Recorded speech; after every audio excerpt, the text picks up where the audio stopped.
Magandang araw! Luto-lutuan na naman tayo dito sa kusina ni Madam at ito yung ating recipe ngayon, yung pipino na may kasamang minced fish at siguradong pasok sa ating bulsa. At itong recipe na ito ay napakadaling lutuin. Bali yung pinakagitna ng pipino, tinanggalan ko lang at inislice ko ng bite size. Nasa inyo na po yun kung ano po yung gusto nyong pagkakahiwa ng pipino. Una, prituhin natin itong minced fish.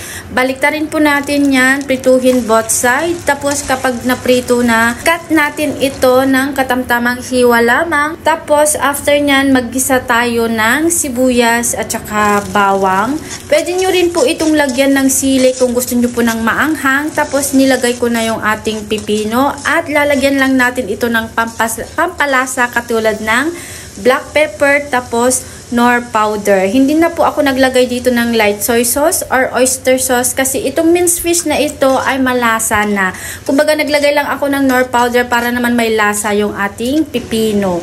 Madaling lutuin lang to, tapos lalagyan natin ito ng pang garnish katulad ng spring onions or pwede rin yung coriander. Nasa inyo na po yun kung ano po yung gusto nyong ilagay dito. At eto na yung ating masarap na ulam na pwede nyo pong gayahin at talaga naman napakadaling lutuin at pasok na pasok sa ating bulsa. So paano ba yan? Kainan na. Hanggang sumuli. Bye bye!